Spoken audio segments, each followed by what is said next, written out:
Stretch Antiquities, developed by Bad Viking and published by Iceberg Interactive, is a richly atmospheric puzzle adventure that invites players into the haunting world of Undermere, a folk-strange town filled with secrets, whispers, and cursed relics. Serving as a spiritual successor to strange horticulture, this game places the player in the role of temporary custodian of the titular antique shop while its enigmatic owner is away. From the outset, there's a quiet tension beneath the surface. The town is strange, its people even stranger, and the artifacts that come through your hands are anything but ordinary. It's a game rooted in a mystery and quiet dread, with an emphasis of observation, deduction, and the slow unraveling of something darker than initially expected.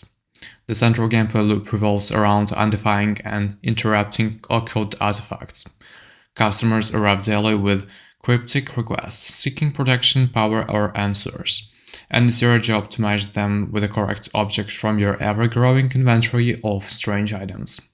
These aren't ordinary antiques, and identification goes beyond visual inspection. You must assess its weight, texture, smell, and even more eccentric properties, consulting detailed tomes that are filled with lore, diagrams, and obscure references. It's a slow, fruitful process that rewards attention to detail.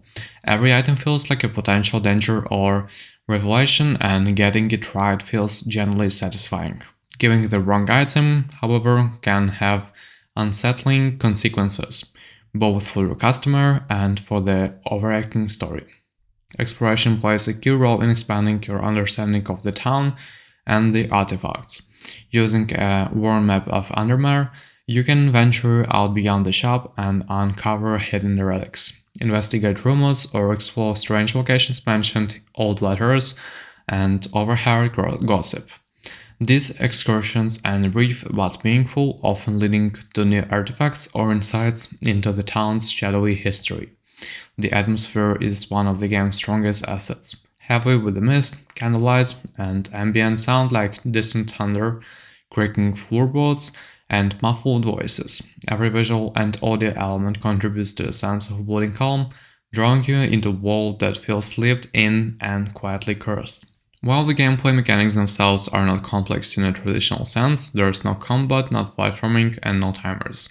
The depth comes from the interactions and need to deduct and correct outcomes from the vague information. It's less about quick thinking and more about slow unraveling, methodical study, and gradually coming to understand the forces at play. Over time, the customer requests grow stranger, the artifacts more dangerous, and the choices are more morally ambiguous. There's a persistent sense that something ancient and malevolent is stewing just beneath the surface, and your decisions may have a larger implications than you first imagined. Narratively, the game does an excellent job of feeding you fragments of larger mystery, whether it's a cryptic note tucked in the book, a customer who seems to know more than they let on, or the shifting behavior of the townspeople. There's always a thread worth pulling. The writing is understated but effective, allowing the world's history and cult nature to emerge gradually rather than all at once. Multiple endings give weight to your decisions, and the branching paths are subtle enough that players are encouraged to replay and experiment without feeling overly punished by mistakes. There is a sense of permanence and consequence to your actions, making even routine decisions feel meaningful. Though the game offers a rewarding experience, it does have minor limitations. Some players may find the pace too slow, especially if they prefer fast feedback or more dynamic gameplay. Occasionally, identifying artifacts can become a bit tedious if clues are overly vague or if several items share similar properties.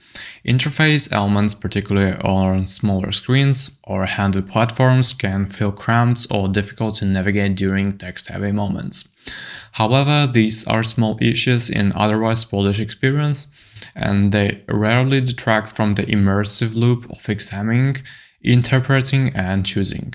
Strange Antiquities is not a game for those seeking action or instant gratification, and instead it appeals to those who enjoy quiet mystery, layered core, and the satisfaction of solving puzzles through the careful observations. It captures the same spirit that made the predecessor beloved, while introducing new mechanics and a more intricate web or narrative consequences for those willing to their time and live within this moody, rain-soaked world. The game offers a unique and compelling experience. It's a journey into the occult that doesn't rely on jump scares or gore, but on the creeping realization that knowledge itself can be dangerous and curiosity often comes at a cost. Thank you guys for watching this review. See you in the next videos. Bye.